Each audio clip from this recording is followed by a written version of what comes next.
poupança entregava algo parecido com isso em questão de liquidez, mas com praticamente a metade da rentabilidade da Selic atual. Na última semana eu recebi muitas perguntas dos meus clientes sobre o Tesouro Reserva, que é o novo título lançado pelo Tesouro Nacional. E para quem ainda não acompanhou, o governo lançou uma aplicação que deve revolucionar a forma como o brasileiro guarda dinheiro. O Tesouro Reserva vai funcionar 24 horas por dia, 7 dias por semana. Isso significa que você vai poder pedir o resgate à noite, em fins de semana ou até no feriado e receber o seu dinheiro na sua conta via Pix em segundos. Isso é interessante porque a poupança entregava algo parecido com isso em questão de liquidez, mas com praticamente a metade da rentabilidade da Selic atual. E é justamente por isso que o nome foi escolhido Tesouro Reserva. Ele foi criado com um objetivo muito claro: disputar o dinheiro que hoje está parado na poupança, perdendo até para a inflação. Mas não é só com a poupança que ele vai competir. Ele vai competir também com as caixinhas da Nubank, com os porquinhos do Banco Inter, com as contas remuneradas do Banco Pago, PicPay, CDBs de liquidez diária. Resumindo, tudo que o brasileiro utiliza para guardar dinheiro e ter liquidez rápida, ele vai estar competindo. E o que é o Tesouro Reserva? Na prática, o Tesouro Reserva é uma nova modalidade dentro do Tesouro Direto. Ele foi criado para funcionar como uma alternativa mais simples e acessível e líquida para a reserva de emergência do brasileiro, que hoje a maior parte do valor está na poupança. É um título público federal indexado à Selic, com aplicação mínima de R$1 e funcionamento prometido de 24 horas por dia e 7 dias por semana.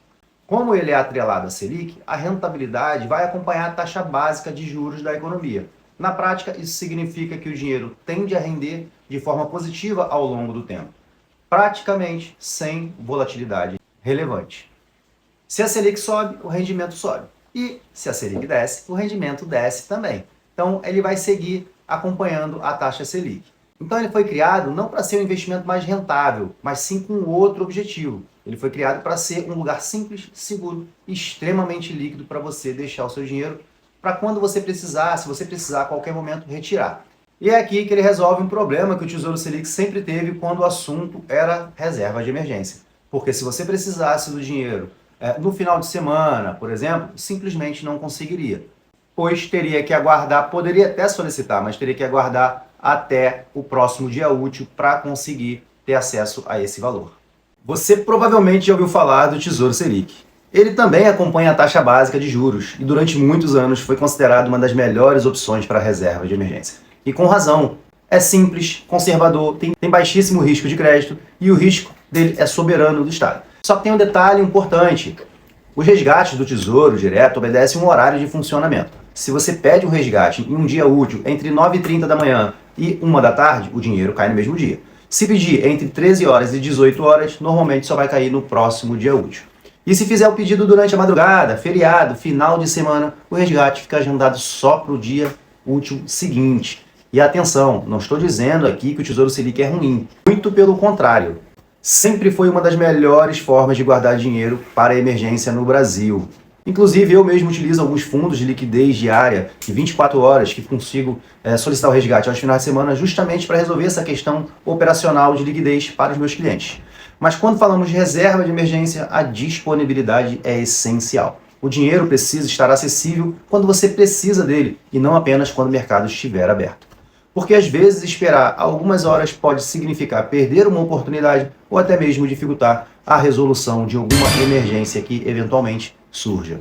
Foi exatamente aí que os bancos digitais ganharam muito espaço. As contas remuneradas, caixinhas, CDBs cresceram muito nos últimos anos e não foi apenas por conta da rentabilidade. Muitos desses produtos pagam 100% do CDI ou um pouco mais, 105%, 110% com liquidez.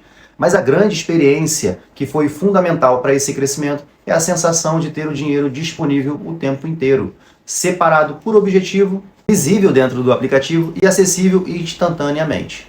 E quando você compara isso com o Tesouro Selic, ele continua sendo eficiente e seguro, mas para muita gente acaba parecendo menos prático.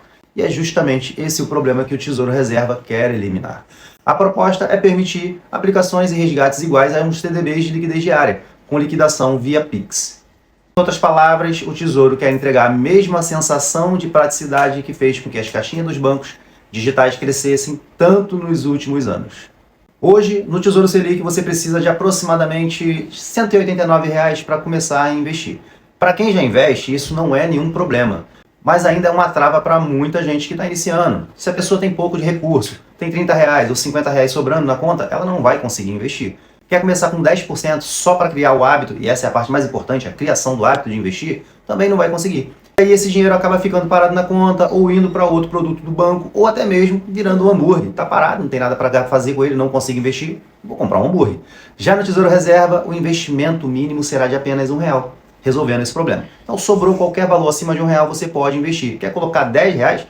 Pode colocar, não tem problema nenhum. Para muita gente isso pode parecer apenas um detalhezinho, mas para quem nunca investiu, para ganhar confiança, isso é um passo gigantesco.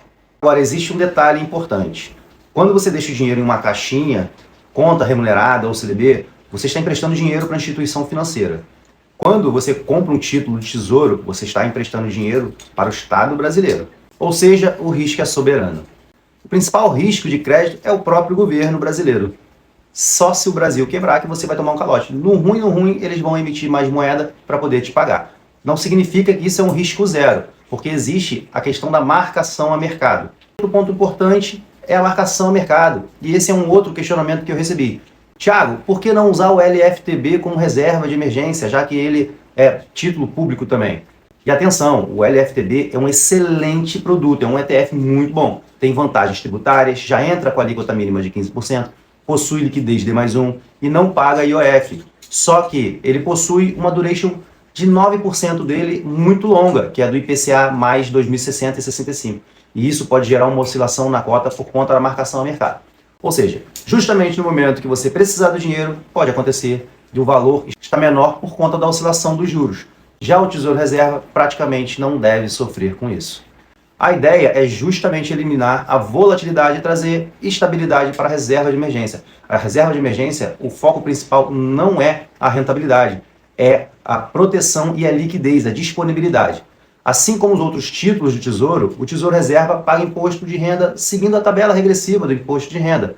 A alíquota começa em 22,5 para 180 dias, até 180 dias, na verdade, e cai gradualmente até chegar em 15% após 720 dias.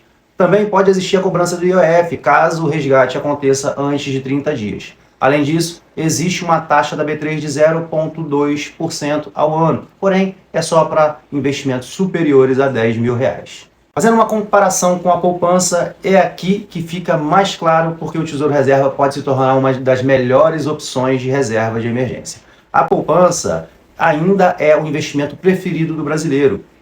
Ela é simples, antiga, isenta de imposto de renda e fácil de usar, além de ter uma disponibilidade muito boa. Mas tem dois problemas enormes. O primeiro é a rentabilidade. Com a Selic acima de 8,5%, a poupança rende aproximadamente 0,5% ao mês mais TR. E isso dá algo aproximadamente de 6,18% ao ano. Se você coloca R$ 100.000 na poupança por 5 anos, o valor final vai ser R$ 134.000. Agora, comparando isso com o investimento atrelado à Selic, considerando que a média anual é de 10%, os mesmos R$ 100.000 chegariam perto de R$ 161.000 no mesmo período.